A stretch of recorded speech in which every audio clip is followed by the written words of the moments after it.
Hello and welcome to the MoEngage Growth Masterclass on email deliverability and engagement strategies for 2021. To everyone who's joined in just now, thank you for choosing to attend this live chat today. We know you have multiple options to choose from, and we're glad that you've chosen this discussion. We'll make sure you find this conversation useful. I'm Akshata, and I head content marketing at MoEngage. For those of you who are new to MoEngage, we are an insight-led customer engagement platform that helps marketers and product owners to scale their customer engagement strategy. We provide solutions around analytics, segmentation, omnichannel personalization, and optimization across a host of customer touchpoints. A quick overview of today's agenda. We'll start today's masterclass with a panel discussion with two masters of retail marketing. They're both seasoned marketing leaders and advocates of customer-centric engagement, Furqan Khan from sixstreet.com and Joydeep Das from the Landmark Group. We'll wrap up the panel discussion with email deliverability trends and best practices shared by our own in-house email expert, Sadiksha Pant. So we've got a lot of ground to cover, and we hope that at the end of the masterclass, you'll be able to take away some concepts and techniques to shape your email strategy for this year. So why don't we start with introductions then? Joydeep, would you like to go first and introduce yourself to the audience? Yeah, sure. Thank you, Akshata, for organizing this. Thank you so much. Yeah. Hi all. Myself, Joydeep Das. I lead the digital marketing for Lifestyle India. Lifestyle, most of you must be knowing Lifestyle is a part of Landmark Group. I have 12 plus years experience in driving, consumer internet business, specialized in growth marketing, hands-on experience in digital marketing, customer acquisition, digital strategy, product development, conversion optimization, CRM marketing, and business intelligence. I worked with various domains like, gifting, entertainment, travel, education, fashion, and retail companies. Yeah. I'm happy to share, few of my learnings and experience with all of you. Yeah. Thank you. Thank you so much, Joydeep, and welcome to the panel. Furqan, would you share a little bit about yourself to the audience? Hey everyone, welcome to this broadcast. And basically, I am Furqan, working for Apparel Group as manager CRM. So broadly, we have multiple e-commerce site that is like multi-brand site that is sixty.com, and other than that, we have mono brand sites that is like Adidas.com. Then we have Aldo.com, Rituals.com, Cross.com, and multiple websites that are about to launch. So basically, I look after that entire CRM of the group that involves all those e-commerce brands. And prior to that, I have around 6+ years of experience working in different domains like SaaS, gaming, and cloud, and all those kind of services. That's all. Thank you, Furqan, and welcome to the panel.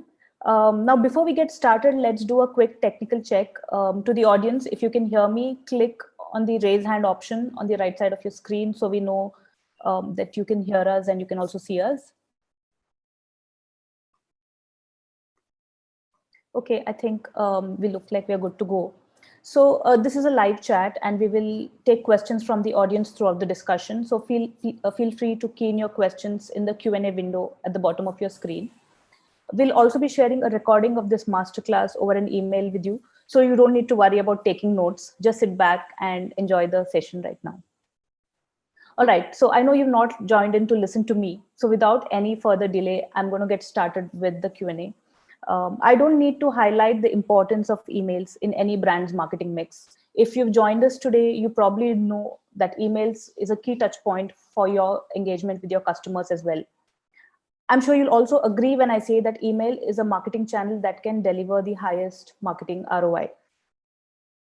So much that even as we're getting into a mobile first world, email still seems to be a popular channel for customer engagement. So with that context, my first question is, how important is email marketing to your business? Would you like to answer that question, Furqan, first? Yeah, sure. Basically, I think there are two ways that we could talk about the importance of emails, especially the first, I think, is based on the ROI or the return that you get.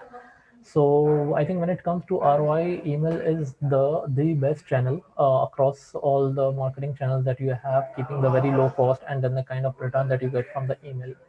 And then there is another aspect like the contribution or the importance of email in the overall business. So I'm really not proud to say this, but I think unfortunately this GCC market is not really great for the email. So the overall contribution in the business is not really great. This thing, yeah. But when it comes to the level of engagement and the way you communicate to the customer, something. So yeah, it plays a really important role. Okay, I think you have two very, very important points there around the role it plays in terms of engagement and the way you can communicate with your audiences. How about you, Joydeep? Is email marketing dead? Do you perceive email marketing as an important channel in your digital mix? How does it look like for your brand? So I think, yeah, for me, email as a channel, yes, it's not dead. Definitely, it's, in India, I think every e-com or every BFSI or any other industry is using the, email as a channel, and maybe not as a primary channel, but definitely email contributes, a lot of e-commerce, like more than 10-12% of revenue share at overall level.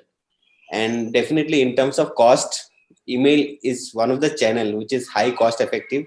Your ROI is much better than any other channel. And if you compare to, there are some study and survey which happen, and if you compare with any social media channel, email is almost 40-45% better than any other social media channel, which drives more ROS and in terms of customer engagement than social media channels. And I feel email is one channel where you can interact with consumers one-on-one. You can do your personalized communication. You can reach out to the consumer with the way they want, the more customized way you can reach to the consumers. So definitely it's not dead. And I think in today's world we are getting almost 9 to 10% of revenue from email as a channel. Okay, so right from engagement to one-on-one conversations to you're also saying it can drive business impact. So I think we've checked all boxes, and we don't need to further talk about why email is important. I think everybody here as well agrees with it, which is why they're listening to us. So you also spoke about social media, which leads me to the next question, which is more and more brands are going towards an omni-channel or a multi-channel, cross-channel kind of a marketing strategy. So what role does email have when you have a channel mix like this? Joydeep, can you tell us how marketers think of email combined with other channels, and where do you leverage it and where do you dial down? How does that work? Yeah. So see, email as a channel, and how it is contributing with other channel, I can definitely add to one instant immediately, which is push. Definitely in today's world, everybody is moving towards mobile first approach, right? And people are driving towards more app install, app engagement, right? That kind of segment. So now when you're driving more app install and app user, you only have one option, which is push notification to reach out to those consumers. But for personally my experience, having more engaged onboarded, I am able to leverage when I'm getting a lot of app install or app users. First thing is that I'm creating a complete flow where first thing I'm reaching out to that audience or user via push notification. If consumers are not reacting to my push, email is a channel which is secondary. Immediately I'm sending a push. Sorry, immediately I'm sending an email, right? Now again, if the consumers are not reacting on my email, then I'm sending an SMS. Now again on that also, every segment you have multiple types of user and multiple segments, where what we do basically, if somebody reacted on email, create that audience and make a particular segment and do a different kind of email communication. And people who don't react any of this communication, move that audience to your social media platform via MoEngage connector, right? So that I can leverage the email, push, SMS as a channel. And if I'm not able to get them from this channel, then definitely I'm reaching out via social media channel. Okay, so that's a very interesting onboarding use case you've given us, and the solution you have where you're using your own channels before you go for paid channels. I think that is one of the ways also of optimizing the ROI on the marketing spend side. So, what are your thoughts on this, Furkan? What role does email feature in your omnichannel marketing strategy? How do you use emails? I think I would like to ask the question before, like, email is dying or what. So I think email is not dying. It is becoming more niche and niche. Like, it is becoming a segment that you need to take care of very, very, very carefully. Like, it's the same thing that that might look really small, but at the same time you cannot just avoid that segment. Why? Because it's very small. You need to play it very smartly in a way that it keeps on the subscriber base remains healthy, and then you keep on engaging those customers. And coming to that omni-channel question, so that omni-channel, I think, being apparel group, so we are the biggest example of omni-channel, having 2000 plus physical stores and everything. So when it comes to this email part with this omni-channel, so I think you can combine it in several ways, in a way that that should be the medium that should come in the last, in a way that you're occupying space on the device of the customer. That's it. You need to buy that space. That's one thing. Another thing that you need to do, like, I am completely agree, so that you can combine it with a push notification saying, like, okay, this is what should be the first medium, and then the second medium, third medium. Now, keeping our plan in mind, saying, like, okay, we have that official stores and everything. So what we are planning to do, we are going one step ahead, where we are combining it with a geo targeting feature. Say, like, okay, hey, if you visited certain stores and everything, but maybe you couldn't find that entire collection, hey, come on the 6th street, buy that thing. And on the opposite way, we are also planning to drive the traffic to the consumer, saying, like, oh, we have a new store opening in, say, like, Dubai Mall, go check it out. So you can combine it with different ways depending on your use case, especially in the omni channel. Okay. Yeah, I think that's an interesting use case. Combining geo targeting, which is physical, with the digital world. I think I just read yesterday about phygital being the new buzzword. So I think you've just given us an example of what that means in a real life scenario. I also agree with your point on email being a very niche channel, because I think many times what happens as marketers, we tend to take our own channels for granted because we're not spending money. So we're focusing more on optimizing the spend, and email as a channel we're not having any spend. Couldn't agree more. Yeah. Yeah. So I think I see Joydeep smiling as well. So I think you agree with this as well. We've all been through the curve where we sort of overuse email as a channel because we think we can do what we could, because it doesn't come with a cost with it. Yeah. So those are two interesting things. Actually, sorry you to brought interrupt, up. but I So could moving, not recall the brand. Go ahead. Yeah, sorry to interrupt. I could not recall the brand, but last year I saw one campaign. So some brand, what they were doing, they were sending an SMS basically, and the entire communication, and it says, check your email for the coupon code. So the kind of communication they are doing, they're sending SMS and they're asking you to check your email for the coupon code. So definitely the consumer should go to the email and check for the coupon. That's a very smart strategy to increase your open rate and then have a very high IP reputation. Yes, exactly. So I don't recall the brand name actually, but yeah, I've seen that. Okay. Yeah, interesting examples coming up. I think we have one question from the audience. I think this is for you, Joydeep. Social media means retargeting performance campaigns or something else? That I think they are referring to when you mentioned your onboarding campaign. No, social media, it is not only for retargeting campaign, because see, until and unless you keep driving for your upper funnel audience, you won't be able to retarget, right?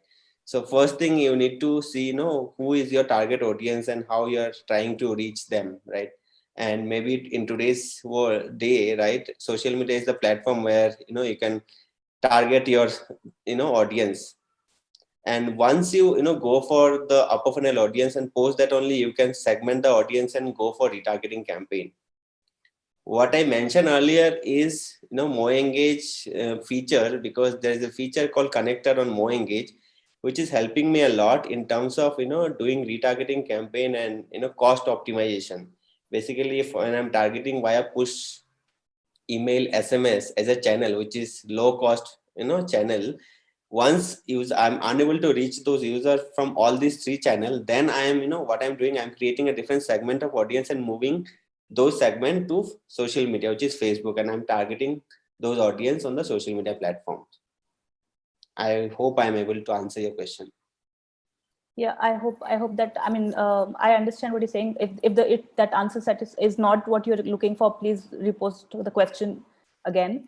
There's another question for you, Furkan, here. Yeah, I see a thanks a lot, so I guess you answered the question. Furkan, given the increasing number of email clients that download images automatically, how important are open rates as a metric now? I think that is the most important metric when it comes to this thing. And and it's not only about driving conversion traffic to the website and everything. It also helps you to improve your overall IP reputation. The more opens you have, the backend algorithm and everything, they think, okay, that means there is some important information that consumers don't want to miss. So what they do, slowly and gradually, they'll start putting you in a tier where these importance go directly to the inbox. So even those customers who were receiving in spam before, they'll start receiving your emails in their inbox. So from a technical perspective, this having higher open rate is extremely important. I think that's the same example that Joydeep shared about sending that SMS and saying that. Another very important factor is that you need to make sure that when it comes to open rate, it has to be extremely aligned with your brand perception and then the campaign going on and everything. So that is also important that we set the right expectation, this thing. And to increase the open rate, I think that would be the follow-up question. But again, I'll answer it in advance that, okay, you need to create a kind of curiosity. That's what the trend is becoming, rather than saying like, hey, we have a sale kind of thing. Say like, hey, open to view this, and just to like click to view. There's something inside about the spring. What are the top colors of the summer, right? So, and are you winter ready, and do you have these boots collection? So these kind of the things that are in trend now, which are delivering higher open rates. I hope I answered the question. Abhinav, I hope that answers your question. Do let us know. We have another question from Falgun about how to make emails land in inbox, but we'll come to that later because it's part of my questions also. So moving on with my questions, what are the key ingredients for an email marketing strategy for the 21st century consumer? Because we all know that the consumer has changed. The behaviors have changed, especially in the last 1 year. There's been a significant shift from physical to digital or phygital, like I said. So Furkan, can you tell us a bit about your email strategy? What type of emails do you see getting higher traction from your customers? What's working for you? So basically, when you talk about the email, like we always all said that email is a niche, right? So you need to treat that in a way that they should feel special. So what has been working for us, the exclusivity of the email. For example, we have been working this since October last year, saying like, okay, this is exclusive for you guys, okay, because you are a part of the family, you have subscribed to us and everything. So that is one thing, and that communication that we do via email is not available anywhere other channel, not on paid channels, not on website, push notification and everything. So that is one strategy that we that works like wonders for us. Another is the thing is like the kind of real time emails and everything, which is again, as I explained, like these browse abandonments work wonders. Like for example, hey, you browse this thing, and then just a kind of recall and everything. So that helps a lot to help consumer to come from upper funnel to the lower funnel on the conversion rate. So, and then of course the very generic personalization, segmentation, all those things. So I think that's the win for us. Okay, I have a follow-up question here. You mentioned an interesting point about having emails exclusivity on the email. So you're making sure that the communication or the offer you're giving on an email is exclusive and not available anywhere else on the website or any other communication that you're sending. So how do you blend this with your other communication to make sure it's seamless, and it's not disconnected from the other information you're sharing across different touch points with the consumer? I think there should be a conflict. That's where you play your part. Say, like if I receive a notification saying like, hey, for example, this X sale is launched, or this is where you can get up to 60% off. But at the same time, after a couple of hours, or just exactly the same time, I receive an email saying like, hey, there is exclusive extra 20% off for you. So when I receive those two information, I feel like, okay, being part of this email and push notification at the same time doesn't hurt me. At the same time, you need to play the same for the SMS, but we are not talking about it. So you need to treat every channel differently, and then make sure that consumer enjoys being part of every channel. So at one point of time they uninstall the app or something like this, they will still remain the part of your subscriber base. So I think, yeah, there has to be a kind of conflict, and then you should make it visible. Okay, that's interesting. Probably we'll catch up separately after this to understand more about this.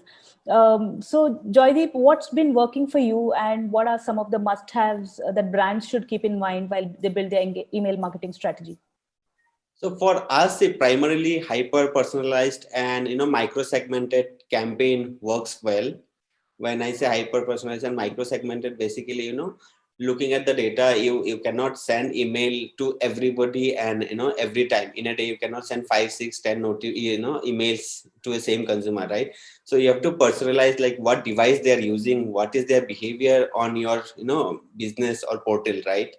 For example, you have Android and iOS, and looking at the iOS devices, you see that device has higher conversion rate. So definitely you should look at higher ticket size products, to push for that particular segment.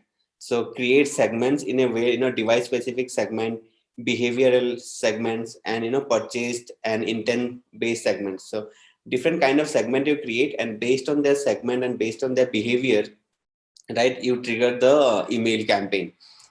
It's not, and one user should not receive at least more than one email in a day. That's my personal thought, to be honest, because I personally receive lot of email, like in a day. Like for example, Zeta, I in a day I receive 5 email, which is nobody is going to open those email, right? So what kind of email, what kind of segmentation you are doing before sending an email, that plays the key role, I feel. And based on the user behavior, because consumers prefer emails based on their contextual and based on the communication or interaction they have done with your product or business. Based on that, if you send the email, that I think that plays the key role. Okay, limiting the number of emails. I think again we are going back to the 2-3 things are emerging here. One is to make it exclusive.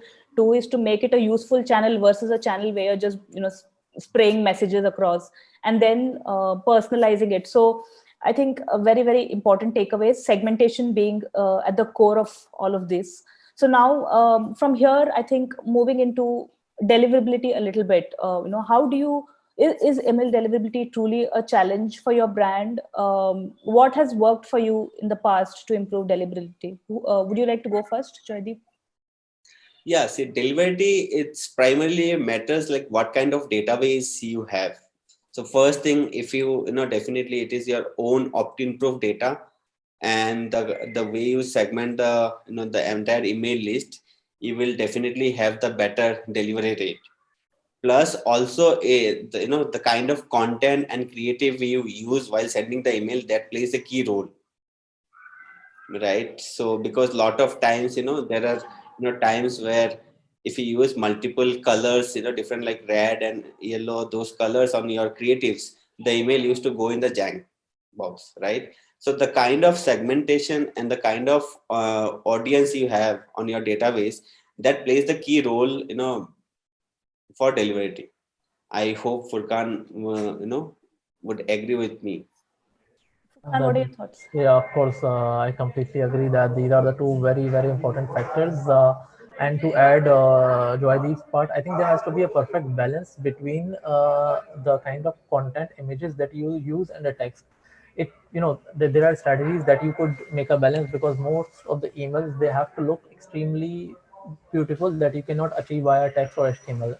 So there is a workaround. What you could do, the footer, you could write a lot of text about your company and everything. So the algorithm will think, okay, there is a perfect balance between the images and then the contact, and then your email will start leading to inbox. So that is another trick that you could do. And another very important part is that you need to be a bit strict and rigid when it comes to the kind of emails that you're sending. Sometimes you have a lot of pressure from your marketing during sale period. Hey, we need to do this. We need to give visibility to this brand. We need to do this. So you need to, you need to control yourself and say like, okay, this is something that we could do. This is a red zone that we cannot enter.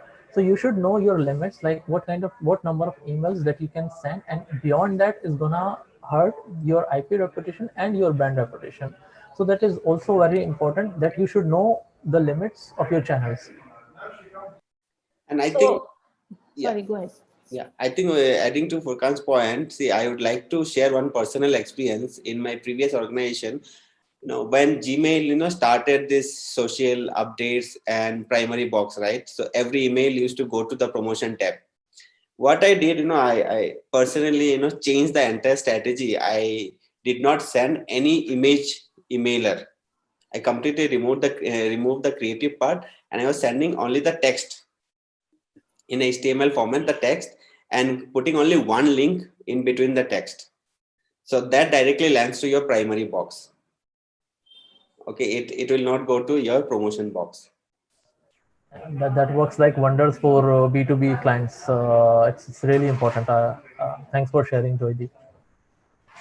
Yeah, I tried that and it worked actually. To be honest, the kind of conversion and the kind of open rate, it's huge.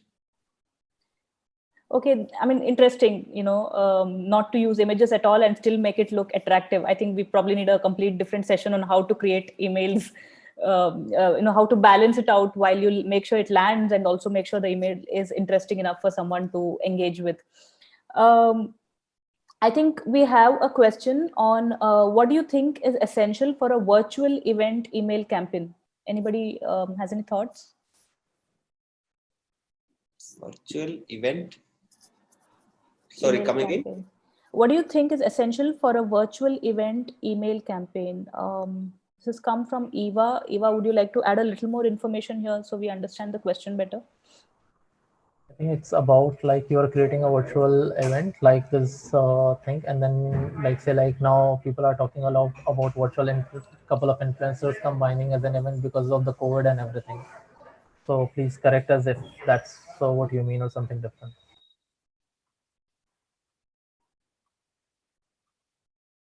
Okay, I think while she gets back, moving to the next question, I think you spoke about segmentation a little bit, Joydeep. So Furkan, what segmentation strategies do you use, and what has worked for you? How do you segment your users? Any tricks there? Honestly speaking, I mean, what we tend to do is like, apart from all those language, geographical and everything, so the most important thing is based on the intent of the consumer. Say like, okay, since because of the Mo Engage and everything, and then you have all the data, what kind of brands that they're looking at, what kind of products, what is the color and everything.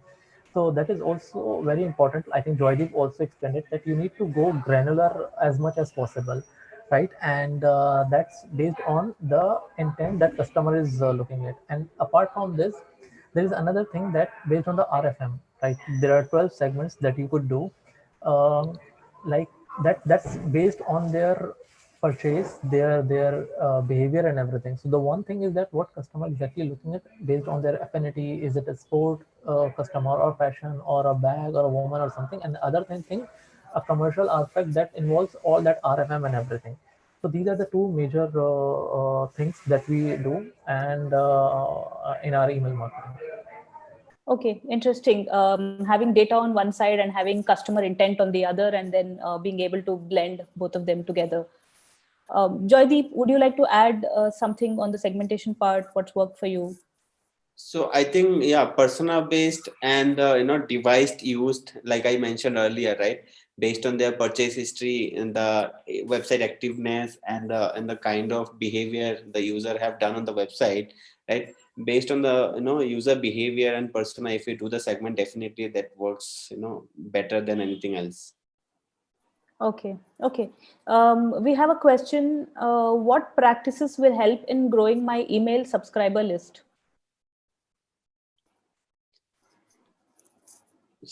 Shall I go ahead?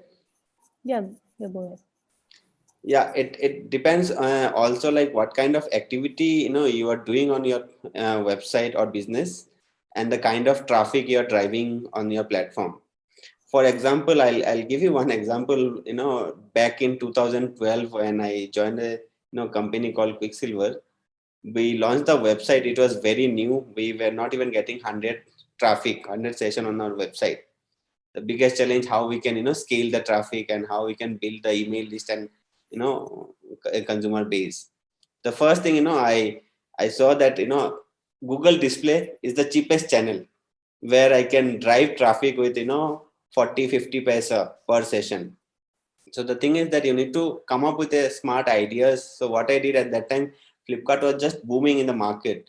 So I reached out to the Flipkart Alliance team and got a few vouchers and created this landing page where anybody who is coming via this display, Google display ads, landing to this page, there will be a pop-up: enter your email ID and get 100 rupees Flipkart voucher free. Just with 10,000 spend, I got almost 35-40,000 of email ID. So that's the kind of approach. Like there are, this is just one way. I'm saying there are multiple ways you can definitely try, but first thing, you need to drive the user to your platform to get the email list.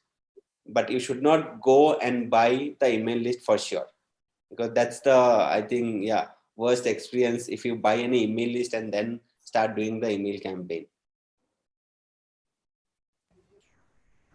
Yeah, I agree. I think that's the worst thing that you should do. Plus, I think it's a bit unethical sending email without the consent. It's not ethical. Apart from Joydeep said, so we have a bit different experience when it comes to acquiring emails via paid channels. We tried couple of times, and then what we are getting $11 for one email ID in GCC. So that was, yeah, so that just one email ID. We ran the same campaign like you have said. So maybe difference of market and everything. So but in GCC getting the email ID campaign, it was not wise.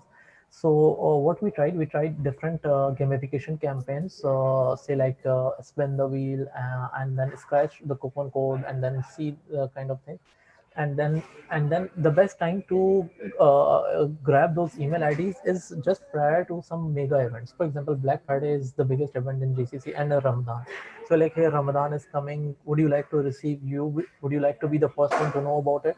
So you should know the critical events and then start those your subscription campaigns within your website or app during that time. And then apart from that, during normal times, what you could do, you could do some kind of gamifications, and then like uh, we in the in app you can take help from your tech team to build all those spin the wheels and everything, and then just use custom in app thing. And you can play around a lot of things like select the colors and everything. So I think that would really help. Yeah, I think Furkan, adding to Furkan's point, right, on the on-page communication and the the scratch card, definitely that helps getting a large number of scale. All right. I think new ideas, gamification, affiliate marketing. So if anybody has not tried those, give it a shot. We have proof that it works. So yeah, I think moving from there, talking a little bit about measuring success. Joydeep, what are the key email engagement metrics that you track to determine the success of your email campaigns or your strategy? Beyond open and click rates, we all know that open and click rates are important. So beyond that, what are the other metrics that you track, and how often do you track? So see, for email, first thing I track delivery, like how is the delivery rate for the email, right? And second thing, definitely I look at every email I send, right? After that, how my IP reputation is trending. Is it going down or is it going up, right? And post that, definitely the end metrics is traffic, conversion rate, and revenue. These are the three key business metrics which I track on a daily basis. But in terms of campaign side, I look at the delivery rate and the IP reputation, right? These two metrics apart from your click and open rate. Okay, so balancing out between business and also making sure your customers are engaged and you have that balance maintained. Awesome. What are your thoughts, Furkan? What are some must-have metrics on your email dashboard, and how often do you look at them? What frequencies do you have for each of these measurements? I think Joydeep has explained really well. So these are the matrices that everyone should. I mean, they must look at this. Apart from this, the one very important matrix that we look at is the subscriber health. So we have an entire dashboard of the subscriber health. We look at the trend, what is the unsubscribe rate, the bounce rate, the hard bounce, soft bounces, and everything. That's also a very important metric that we look at, because we already have a very small market in GCC. Plus, all those small market, they have a very less email pro customer. Especially if you go to Saudi, like I'll tell you, 50% of our customers do guest checkout, right? They really don't want to get into hassle of login and everything. So that this is entire different world when it comes to sharing the email IDs and everything. And apart from there, I think the most important thing is that before you send an email, you should have an objective, and then you should track accordingly. Is it the conversion email that I'm sending, or is it awareness email, or is it a brand marketing? Is it exclusivity? Is it a new launch, pre-launch, or something? Based on these, then you should see the matrices accordingly. Maybe you just don't want customer to click just open email. That's it. Or maybe you just want customer to land on those one and share the event. So depends on the objective. Then you can have define your own matrices. Okay, I think that's another interesting take on tying down the email campaigns to their objective around awareness, engagement, maybe conversions, and then tying down metrics to them. So I know both of you have had very vast experience across marketing to consumers.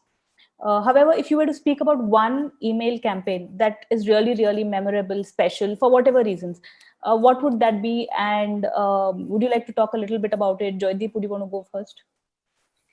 Yeah, for me, I think there are a couple of best campaigns during early days, like prior to Landmark. But I would particularly like to mention the while I was working with Bluestone, there is a campaign I launched which is Miss You campaign. So basically, in last three, and Bluestone was diamond and jewelry, online diamond and jewelry products. So people who bought in last 1-2 years, right, they were not coming back. So they bought only once and they never come back. And at that time, I remember we were using a tool called Nutspot, which is very similar to MoEngage, which was tracking all the user information, events, everything. So what I did, people who have never come back in last 2 years, I created a complete personalized communication, like hi Akshata, on 24th of Feb 2008, you bought this diamond earrings worth of this, right? We have exclusive collection, and within the under 10,000, under 20,000, there are new launch, there are collections, new collection, all this different kind of cross branding, basically cross sell. And before that, just personalized, like on the kind of what products you bought, how much you paid, which date, right, with your name. And that helped, that email campaign in 2 months, it increased our overall email revenue by almost 32%. And we were able to get almost 26% of our churn user who never came back in last 3 years, who started again transacting with us. So that was, I think, one of the best campaign for me. Okay, and what do you think worked? Is it the context that you provided about their purchase, or is it the personalization? What was your analysis of what would have worked in this campaign? So the first thing in the personalization that worked, and the second thing, I did not use any kind of much creative on the emailer, right? There is more into text and copy. So which is, almost like whenever you receive the email, hey, there is something new, like, hi Joydeep, there is something new for you. So as soon as you open the email, then there is a history, right? Like 2-3 line of history, what you did with us in last 2-3 years, right? How much you paid, what you bought, how much you paid, and then what are the collections you have. So I think the entire personalization that worked well, and using the, more copy and content on the body that lands to your, update box and primary box, that helped a lot in terms of open rate and click rate. Okay, okay. How about you, Furkan? What is your most memorable email marketing experience? Joydeep, that was, I think, really exciting, and I'm sure that was a great idea back then. Nobody used to think so deeper that way. So it's really a good idea. On contrary, what worked for us the most memorable when this COVID started and everything in 2020.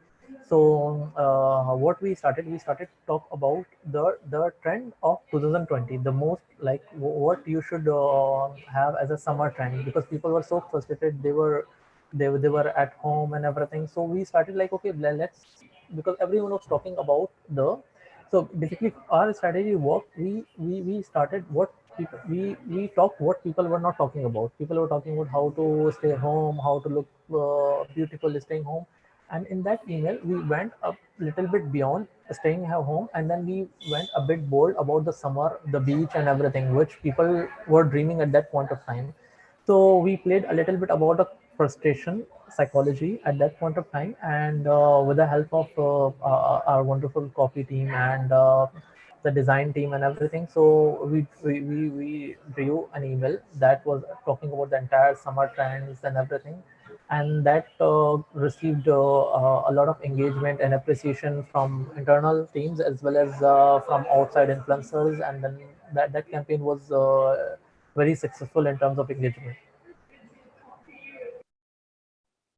All right. I think revival campaign that you spoke about, Joydeep, that brought back users to purchase again, repeat purchase, which is also a major task, and most marketers are trying to solve that puzzle. How do we go beyond that first purchase?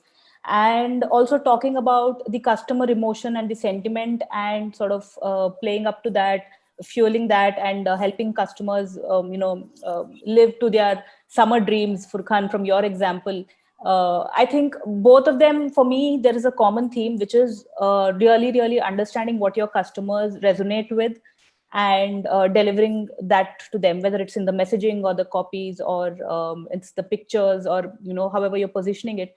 Understanding the underlying need of your customer at the moment, understanding what works with them, what resonates with them, and then being able to execute that. Would you agree? I mean, for me, that is the core takeaway from both of these.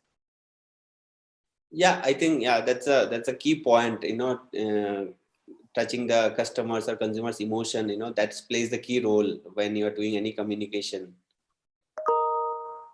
All right. And I think finally, last question, Furkan, aside of your own brand, which other brand do you think does a great job, and why, with emails? I'll go out of e-commerce because we have a lot of pressure from a commercial perspective. So we have a very less room of innovation. So what I like the emails from Tunnel Bear. So that's a VPN company. So plus they have this brand a Bear. So their emails are extremely creative, may it be welcome email or triggered based email or marketing emails. I think everyone should subscribe to them. Being in GCC, so VPN is a need. So Tunnel Bear, I think I love their emails. Okay, how about you, Joydeep? I think for me in India, there are two. One is Lenskart and the second is Zomato. So personally, Lenskart is basically the kind of communication they do, on your subject line. It will make you feel to open the, email, what is there inside. Similarly for, Zomato also. And for Zomato, the creativity is, I think, yeah, it's to the next level. Yeah. Oh, absolutely. I think the copies on the Zomato is something that everybody speaks about. Yeah, I think with that we've come to the end of today's chat. We have one other audience question. Where should I place the unsubscribe button? Is it mandatory to give this option? Yes, I feel it is mandatory to give in the email, and you should put in the bottom of your email, not top of your email. Yeah, I think I agree. It's by law you have to have that unsubscribe button. You cannot avoid it. Yeah, but I mean, if you ask us, we would obviously definitely say you should put maybe somewhere at the bottom of the email and or never put it. Yeah, but I think just to avoid to lose the subscriber base that you acquire after putting a lot of effort, so I think you should put it at the bottom of the email. That's my experience, but again that depends from brand to brand. Yeah, and maybe you can play some smart role here. When somebody is clicking on unsubscribe, it is opening in a new tab, and you can put a two-step verification. Enter your email ID and then unsubscribe. So maybe there you may save some of your consumers. Okay. So I think we are almost at the end of the session. I think whoever's watching us, you're getting a poll on your screens. We'll run this about 10-15 seconds. So please answer the right or the most relevant option for you. And thank you so much for joining us today, Furqan and Joydeep. I think this was super interactive, super insightful. I have a lot more questions actually, but I'll probably take that offline because we're almost running close to the close time. So thank you so much for joining us today. And I hope you found this good use of your time as well. Thanks a lot, Akshita, and thanks for hosting and taking out the time. And we have learned a lot from Joydeep and the questions that came from the audience. So yeah, really thankful to you, Joydeep, Das, and the entire MoEngage team. Thanks for hosting this event. Yeah, thank you, Akshata, for organizing this. And I think we have got a lot of new things to know from Furqan and from you and from the audience. And once again, thank you to the entire MoEngage team and Akshata, you. And thank you, Furqan, for joining. And I think a lot of insight you have shared. Thank you so much for that. Thank you.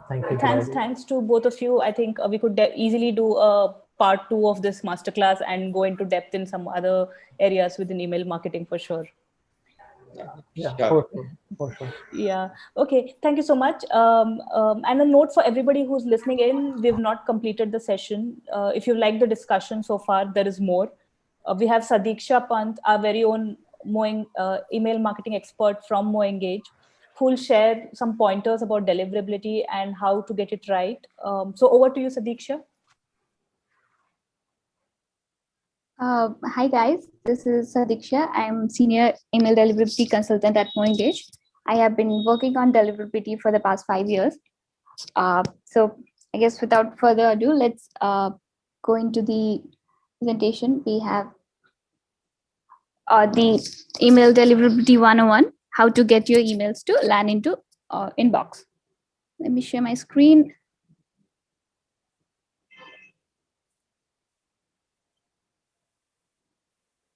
Can you guys see my screen? Yes, Diksha, we can see that. All right. All right. So what we will learn from this session is what is email deliverability, why should we care about it, and how to get our emails into inbox. So first of all, what is email deliverability? What is the goal of your email program? It is to communicate with your customers, right? It is to keep them engaged with your brand or to notify them of something or to drive your conversion. So in order to achieve these goals, in order to achieve these goals via email marketing, your users should see your emails, they should open it and read them.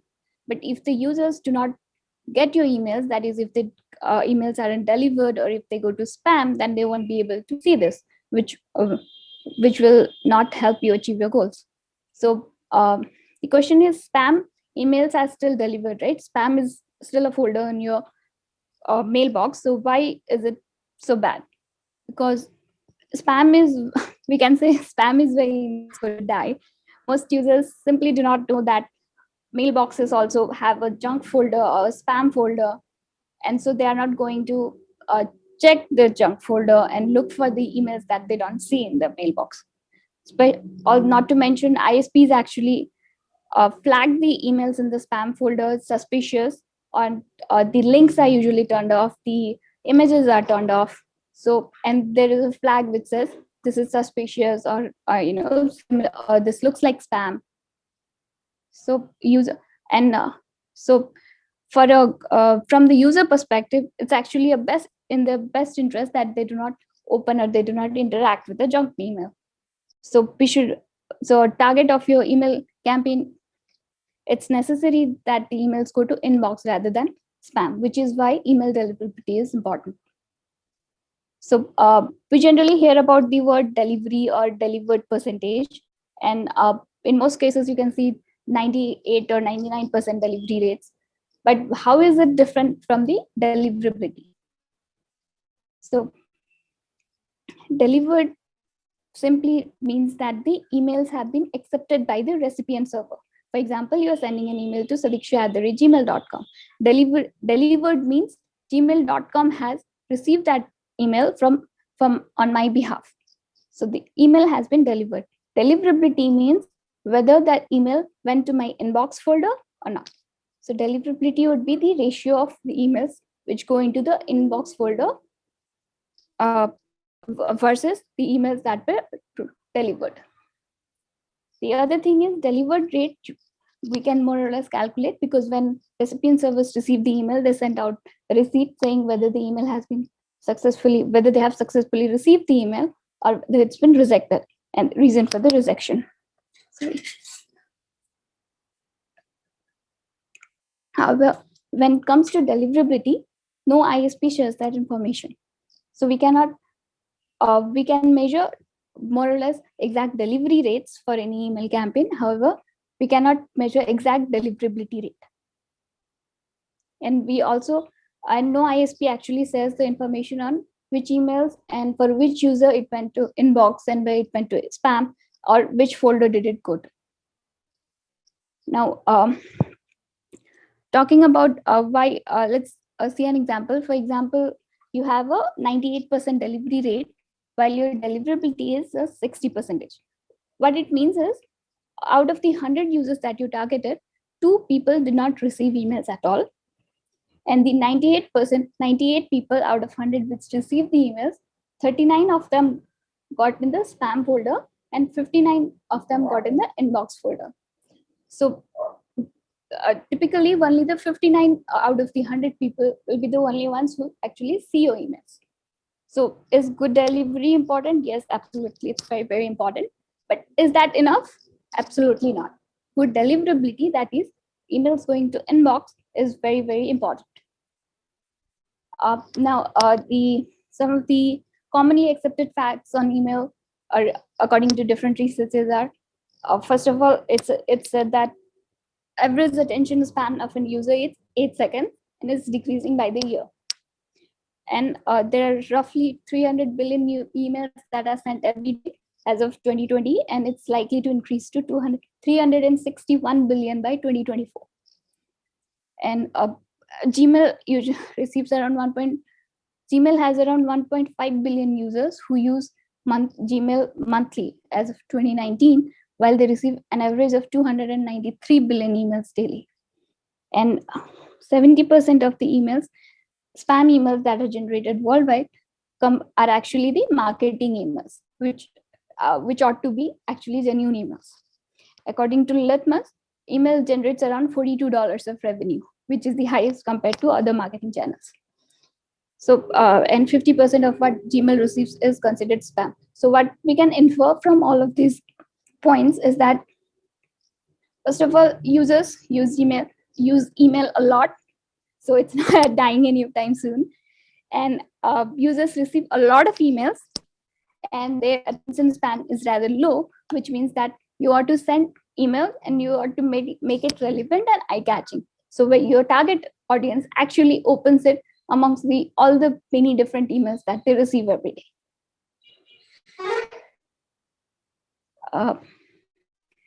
Next, well, we mentioned earlier that we can't measure exact deliverability. However, we can deduce where the majority of your emails landed based on IP domain reputation, your performance matrices, that's your open, click, unsubscribe, and spam complaint rates, and the inbox placement data. So reputation is something that the ISP offers, especially Gmail. We have the Gmail Postmaster, where if you add the domain on the Gmail Postmaster, you can see the reputation of the domain and the associated IPs. Performance matrices is something that you track. And inbox placement data comes from the third-party sources like AData Source or Written Path or 250. Okay. So based on these and combining all these data points, or just looking at one of them, you can make a good guess on where your emails are going. Now, if we look at the correlation between each of them, for example, if you want to see whether a domain reputation actually affects your emails, we have a small example here. So if you can see here, in April, the reputation of this particular domain was bad.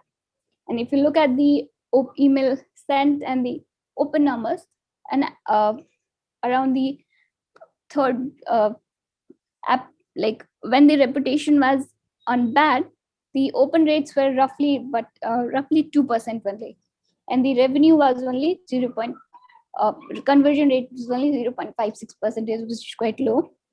When it improved to low, your open rates also similarly improved. The open rates went from 2% to 7%, and when the reputation improved to medium, the open rates improved to 15%. So 2% open rates versus 15% open rates is a significant difference. Similarly, if you look at the conversion rate, so 9 out of 1625 out of 1400, there's like really fast difference in the numbers. So that's why your reputation plays a significant impact on how you can drive your goals via your email marketing. Similarly, here you can see the inbox placement trend. On April and May, the inbox placement was rather low, and similarly, the open rates was also rather low. As the inbox placement improved, so did the open rates. Now, moving on, how to get our emails to inbox.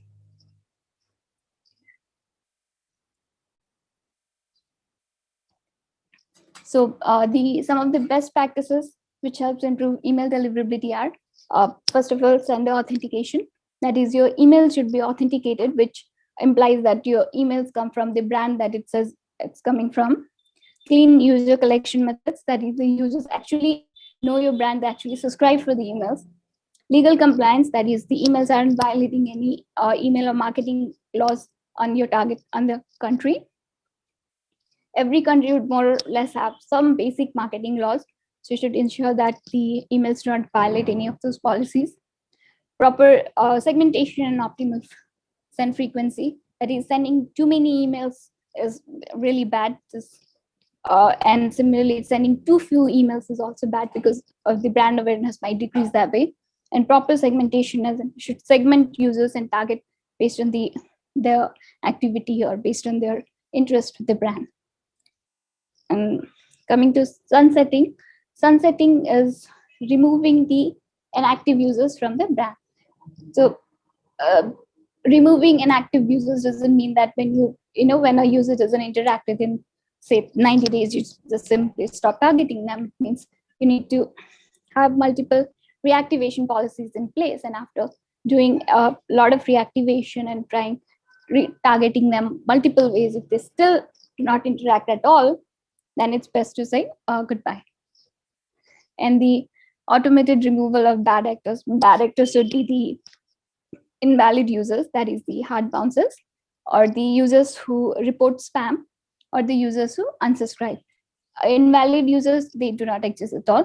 And coming to users who report spam or who click on unsubscribe, that means the users are explicitly mentioning that they do not want to interact with the brand any further.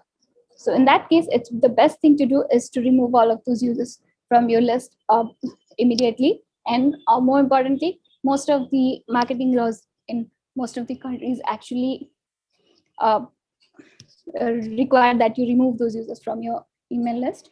Relevant content, sending relevant content to the specific segmented users.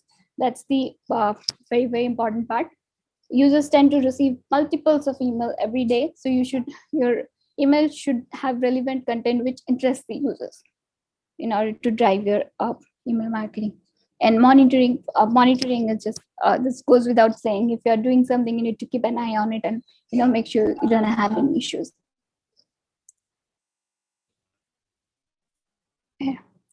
Sender authentication.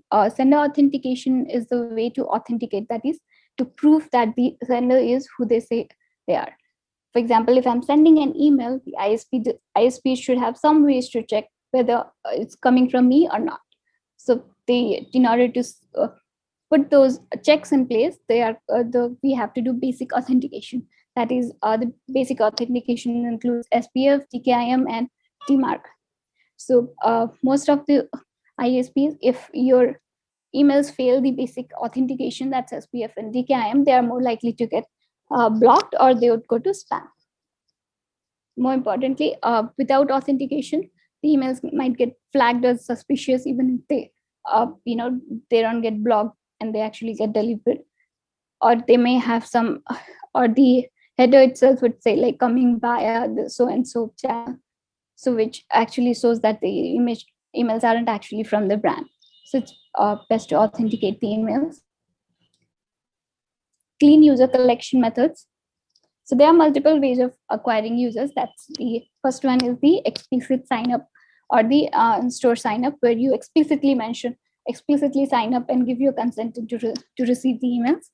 And the other one is implicit enrollment. That is, if you enroll in paid purchases,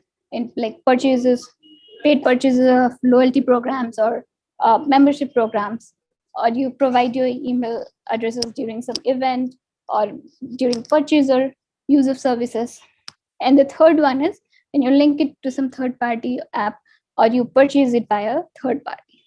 So how does this affect email deliverability? If the users haven't signed up with your brand, or if they are not aware of your brand, which means they are going to flag your emails as spam or unsubscribe, which will harm your which will harm your reputation and thus inbox placement and further open rates. And similarly, a purchase list might have a lot of invalid users and spam traps, so which will further again harm your reputation. So you need to ensure that the user collection methods are clear and they are acquired in the clear way from your website or from your in-store signups. And do not ever purchase less. I guess one of the questions we had on the chat was, how do we grow your list, right? Your email list should always be increased organically. That is, users come to your website and then they explicitly express their interest on your brand. So like Furkan and Jaideep said, you should have some programs which drive users to your website and your brand, and then they sign up. So it shouldn't be like you purchase list and you send emails and then drive them to the website. You should actually have different programs which drives users to your website and then they sign up with you. And one of the other things we can do is we can have referral programs, which your current customers can refer to their friends and colleagues, and then they can sign up. Some basic guidelines pertaining to user collection. So have clean and secure acquisition methods. Set correct expectations. When you collect the users, even if it's a website sign up, you should actually let the users know what you are going to do with their data. And if the users express their disinterest, for example, if they report spam or unsubscribe, you should immediately remove them. And don't ever purchase list, and obviously don't ever sell user information to other brand. Don't deceive users on what you intend to do with the information, and do not keep sending emails irrespective of activity. So I think this is something we covered again in the segmentation part. Now, legal compliance, like we said, most countries would have some basic anti-spam laws and some marketing laws, and some marketing laws, and So yeah, so you need to make sure that your email marketing programs don't violate any of those laws. So they are different for each country. For example, EU has GDPR, Canada has CSL, and Vietnam has some new laws. So every country would have at least some basic laws. So please ensure that you're not violating any of those laws. Otherwise, for one, it's not actually good for your email program. For another, you can actually get sued for that, which is obviously not a desired outcome. And then we have the proper segmentation and optimal send frequency. Segmentation and optimal send frequency. So when it comes to email, there's no one size fits all, and there's no send more to get more kind of thing. So you need to segment your audiences properly. You can segment them based on the activity. You can segment them based on how often they come to your website. You can segment them based on their previous history, or based on their interest, or based on whatever events are coming up with the brand, or based on their location. And then you can customize the content for them and target accordingly. Similarly, optimal send frequency is also necessary. Optimal send frequency, as in your frequency should be desirable to the customers. If a customer only wants to receive one email per week, and if you keep sending them emails every day, they're going to unsubscribe from them. Similarly, if you don't send emails in months at a time, then they're going to actually forget about the brand completely. When it comes to send frequency, you shouldn't overmail the users. At the same time, you shouldn't undermail them either. And next we have so on PointGauge dashboard, you can actually create different segments based on their activity or their collection points, and tailor the sending patterns for them accordingly. Also, you could based on your RFM metrics, you could segment the audiences to different brackets, and then target them accordingly. For example, the users who are hibernating, they haven't been to a website for a while, so you could send them something exciting or something new, which would bring back their interest to the brand. If we have price sensitive customers, then they might be interested in the discounted products. So similarly, you need to focus on where the interest of your customer lies, segment them accordingly, and target them accordingly.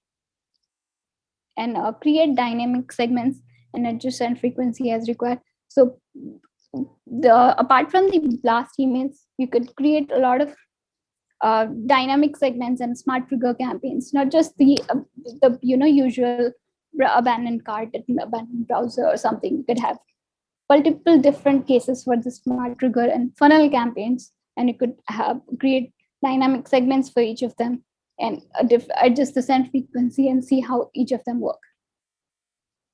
And also, it's very important that after you set on one strategy or one segmentation, you need to keep monitoring how each of the campaigns perform, and check the performance trends and adjust the frequency or the segmentation accordingly.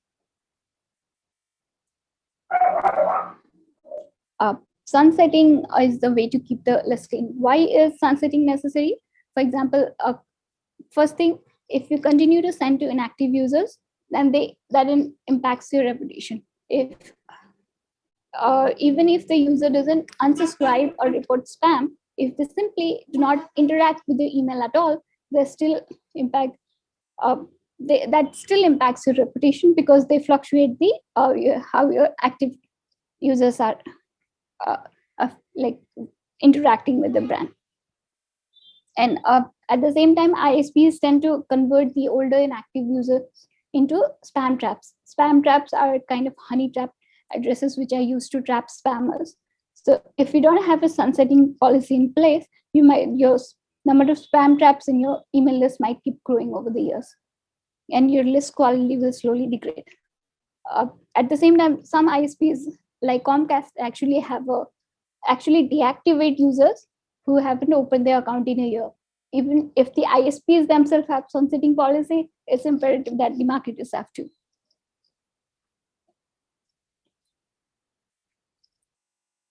And like I mentioned before, sunsetting doesn't mean that you should have a rigid place that if you don't interact in 90 days, you just stop sending them. It just means that you need to keep track on the activity of the users, adjust the frequency and the content based on the level of inactivity, retarget them, try different channels for targeting, and then eventually, if nothing works, then you need to say goodbye to the users.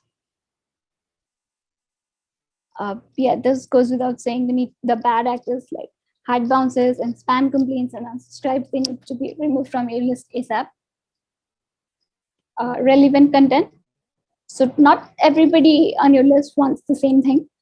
Some users might wanna receive different kind of content or different kind of emails from you, while some other users might need different things. So ensuring that you're sending relevant content to relevant to each segmented audience is very, very important. You need to ensure that the subject line is compelling so the users actually open them. You need to ensure that the actual content of the email is worth users' time and again compelling enough to drive whatever you want them to drive, you want from them. And the vital information about the content, for example, like terms and conditions or the limited time period or something, they should be written clearly on the email, so that your users do not feel like they are being deceived. Other than relevant, your emails also need to be aesthetically pleasing. For example, these days, most users tend to use their emails on mobile. So first thing, your emails need to look good on the cell phone as well. And they need to render properly in all the devices. It should provide brand conformity visually as well.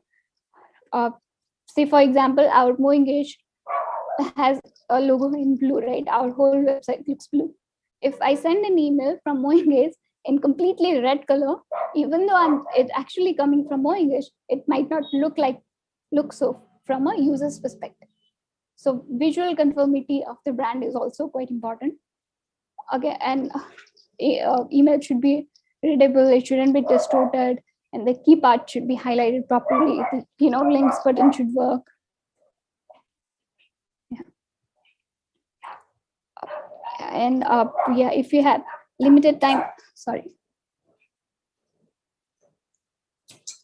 if you have like limited time offer, or if you have, then it works better if you specify on the email.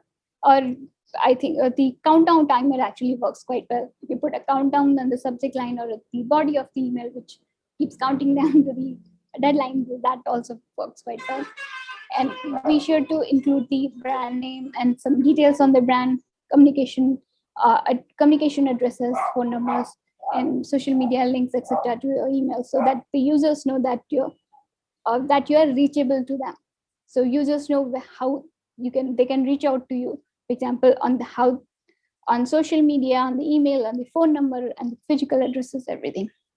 And and also, like Furkan said earlier, including the details on the brand at the footer on the text also increases the text content of your email, which also further helps balancing the text versus image ratio on your email. And again, make sure that the subject line and the pre-headers are not misleading.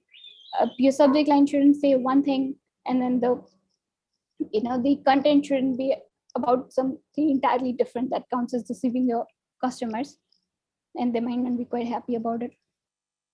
So so the content should be relevant, it should be interesting, and it should be actually something that interests them and that actually beneficial for them. Dynamically personalized content. So content can be dynamically personalized for each customer. So based on their, so these are, if your customers are coming to your brand and coming to your website or app or doing some activity, then based on those activity, you can personalize the content for them. So for example, if I go and look for the shoes, then you can send me shoes recommendations. And most CSPs would have some basic automation for personalization. And the personalization is really good because you're actually sending to users what they actually want to see. It would lead to positive engagement like good opens, clicks, and conversions, and less negative engagement like unsubscribes and spam complaint. And yeah, higher positive engagement with further help maintain good deliverability. Yeah, monitoring ongoing sense. So yes, this goes without saying. So if the easiest way to find a issue is to look for it. So you need to monitor your email programs. The key things that you need to monitor is, first of all, it's the volume trend.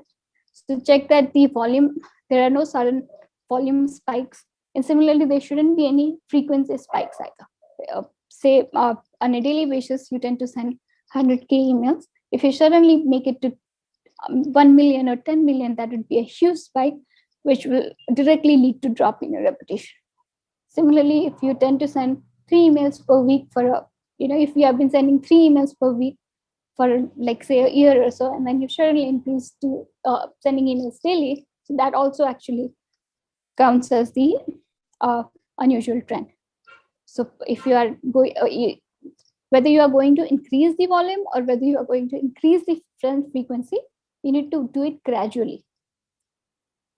And performance matrices, so that's the check for any unusual trend and hard bounces or opens or clicks and spam complaints, unsubscribes, traps and blocklists, blacklists, etc.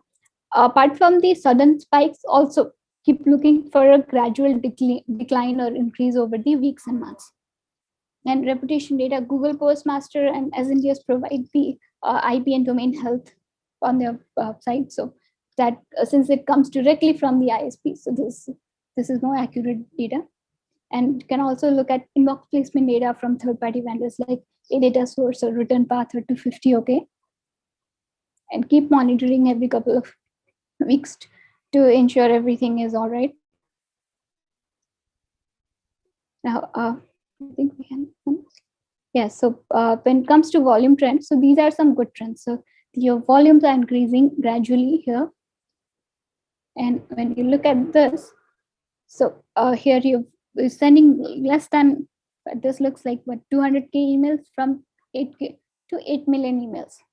So this trends like this would lead to this results like this.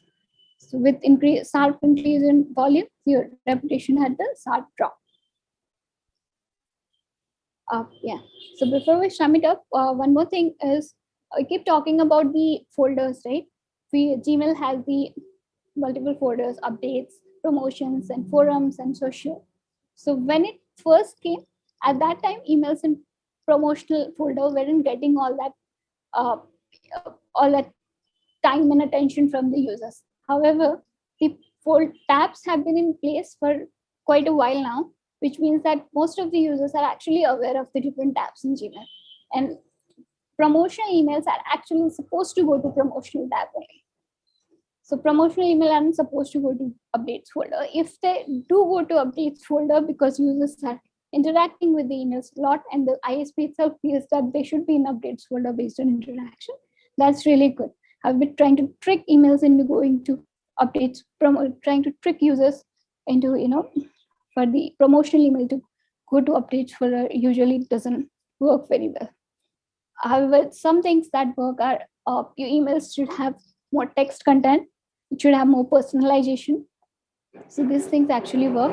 And also you can try some other things for the emails that are going to promotional folder.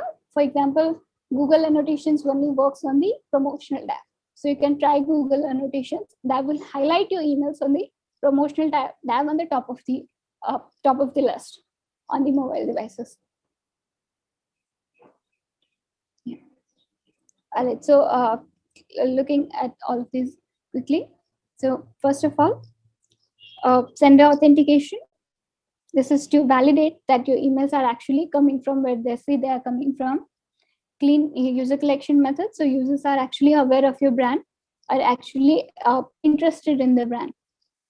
So that so clean user collection methods actually leads to good performance, good performance and good engagement, good positive engagement, which will help drive good reputation. Legal compliance shouldn't violate any of the laws. proper segmentation and optimal send frequency.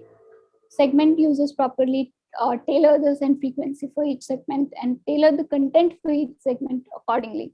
So email marketing should be done with a nuance. So there's no send more to get more revenue, or there's no one size fits all technique. So you need to have more nuance. You should have proper segmentation, proper tailored send frequency for each segment, and tailored content for each segment. And sunsetting, have policies, have different strategies in place on how to target users who are slowly losing interest, or who are slowly interacting less and less with emails, and how to revive them and how to get them back into interacting more, and how to finally let go. And automated removal of bad actors, that if a user isn't interested, you need to remove them. A relevant content should be relevant. The more personalized the content, the better would be performance. And monitoring, continue to monitor your email campaigns every day and every couple of weeks. Just make sure you're doing a recap of the weekly and the monthly data to find any issues or any bad trends, etc. Thank you.